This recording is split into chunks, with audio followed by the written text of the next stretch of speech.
Pemirsa, Asisten Gubernur Bank Indonesia Diah Nastiti mengungkapkan penyebarluasan informasi terkait kebijakan moneter wajib mengikuti pola gaya hidup masyarakat digital saat ini.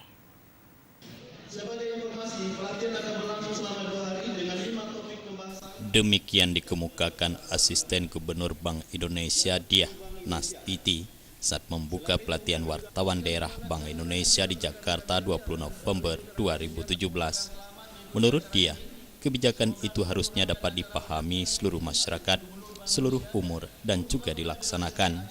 Dia mengungkapkan saat ini usia penduduk Indonesia semakin muda.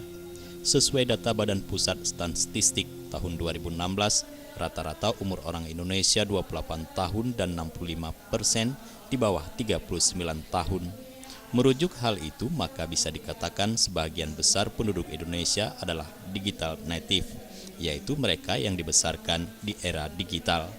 Bank Indonesia akan menyasar generasi muda menggunakan metode komunitas singkat, padat dan lengkap dengan gambar serta suara. Sementara itu, hal yang sama juga disampaikan Gubernur Jawa Tengah, Ganjar Pranowo. Dia mengatakan digital ekonomi memiliki peranan penting dalam efisiensi penyelesaian permasalahan masyarakat.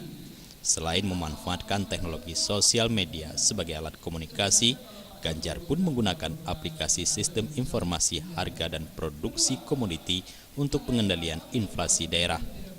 Dalam kesempatan ini, Bank Indonesia mengumpulkan sebanyak 580 wartawan dari seluruh penjuru Nusantara untuk mengikuti pelatihan wartawan daerah di Jakarta dalam rangka menjalankan fungsi otoritas moneter. Bank Indonesia berharap kegiatan ini bisa menjadi penguat jurnalis sebagai corong kebijakan yang mudah diterima industri, pelaku usaha, dan masyarakat. Jufrizal Faisal, Aceh TV.